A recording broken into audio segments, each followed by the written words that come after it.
জাতীয় বিশ্ববিদ্যালয়ের 2023-24 শিক্ষাবর্ষের degree pass কোর্সের ভর্তির আবেদন শেষ হয়ে গেছে। এখন যে কোনো সময় প্রথম মেধা তালিকার নোটিশ প্রকাশ করে রেজাল্ট প্রকাশ করা হবে। তো আজকের এই ভিডিওতে তোমাদের সাথে শেয়ার করব তাই কত জিপিএ থাকলে প্রথম মেধা তালিকাতে তুমি চান্স পেতে পারো। তো সম্পূর্ণ ভিডিওটি দেখবে আর তোমাদের ডিগ্রি ভর্তি নিয়ে সকল আপডেটগুলো পেতে বা তোমার চান্স পাওয়ার পরে করণীয় কী রয়েছে, কিভাবে ভর্তির ফর্ম পূরণ করতে হয়, ভর্তি হওয়ার জন্য কী কী প্রয়োজন হয়, সব কিছু নিয়ে তোমরা ডিটেলে ভিডিও পাবে। সো এই চ্যানেলটিকে সাবস্ক্রাইব করে রাখতে ভুলবে না। চলো শুরু করা যাক। শুরুতে আমরা কলেজ সম্পর্কিত তথ্য জানবো। দেখো, কলেজ দুই ধরনের রয়েছে, সরকারি কলেজ এবং বেসরকারি কলেজ। এই সরকারি বেসরকারি কলেজের মধ্যে পার্থক্য রয়েছে। কোথায় পার্থক্য? দেখো, সরকারি কলেজগুলোতে খরচ খুবই কম হয়, আর বেসরকারি কলেজে বেতন রয়েছে, উন্নয়ন ফিজ রয়েছে, সব কিছু মিলিয়ে খরচটা একটু বেশি হয় সরকারির তুলনায়। ভালো টিচার থাকায় রেজাল্ট একটু ভালো হয় এবং তুলনামূলক শিক্ষা ব্যবস্থাটা একটু ভালো সরকারি কলেজে। তুলনামূলক বেসরকারি কলেজে কিন্তু শিক্ষার মানটা একটু কম, আর উপবৃত্তির পর ক্ষেত্রে কিন্তু সরকারি কলেজে বেশি শিক্ষার্থী উপবৃত্তি পেয়ে থাকে, আর বেসরকারি কলেজে উপবৃত্তি খুবই কম শিক্ষার্থী পায়। এটাই হচ্ছে বেসিক্যালি পার্থক্যের জায়গা, আর এর বাইরে কোনো পার্থক্য নাই। সার্টিফিকেটের মানও এক বা সব কিছুই ঠিক। আর আসন রয়েছে টোটাল 4,20,000 ভর্তিযোগ্য। এবার আমরা জিপিএ অ্যানালাইসিসগুলো দেখব। সরকারি কলেজের ক্ষেত্রে কত জিপিএ থাকলে তুমি চান্স পাবে প্রথম মেধা তালিকাতে।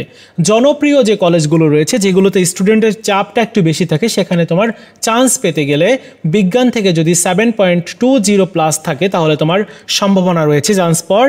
মানবিক থেকে 7.80 প্লাস থাকলে তোমার চান্স পাওয়ার সম্ভাবনা রয়েছে, এবং বাণিজ্য থেকে 7.00 প্লাস থাকলে চান্স পাওয়ার সম্ভাবনা রয়েছে।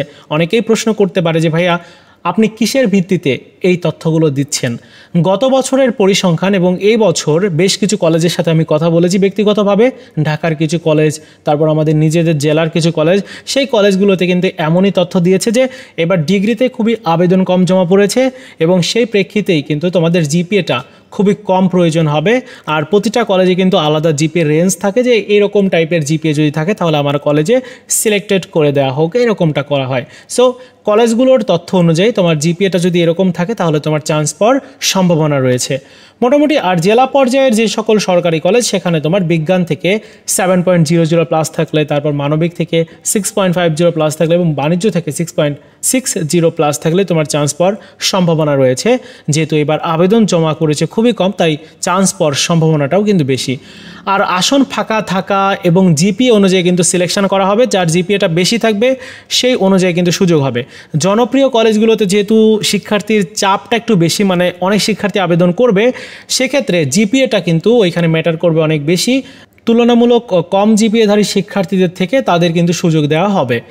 এই পর্যায়ে তোমাদের সাথে শেয়ার করব উপজেলা ভিত্তিক সরকারি কলেজে কেমন জিপিএ প্রয়োজন হতে পারে। উপজেলা ভিত্তিক সরকারি কলেজে বিজ্ঞান থেকে 6.00 থাকলে চান্স পাওয়ার সম্ভাবনা রয়েছে, মানবিক থেকে 5.50 প্লাস, এবং বাণিজ্য থেকে 6.00 থাকলে চান্স পাওয়ার সম্ভাবনা রয়েছে। তবে একটা বিষয় তোমাদেরকে বলে রাখি, গত বছর কিন্তু উপজেলা ভিত্তিক বেসরকারি কলেজে 5.00 নিয়েও চান্স হয়েছিল। তো এবছরও কম জিপিএ নিয়ে চান্স পাওয়ার সম্ভাবনা রয়েছে।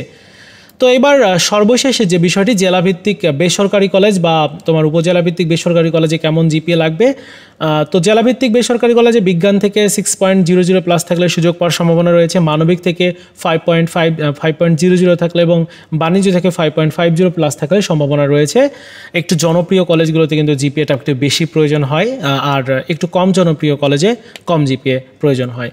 আর উপজেলা ভিত্তিক কলেজে তুমি যে কোনো জিপিএ নিয়েই যদি তুমি আবেদন করো, চান্স পাওয়ার তোমার সম্ভাবনা রয়েছে 100% তুমি চান্স পাবে। এই হচ্ছে মোটামুটি তোমার জিপিএ অ্যানালাইসিস। আশা করি তোমাদেরকে বোঝাতে পেরেছি। এই ছিল ভিডিওটি। ভালো লেগে থাকলে লাইকস, কমেন্টস এবং অবশ্যই বন্ধুদের সাথে শেয়ার করবে। ধন্যবাদ।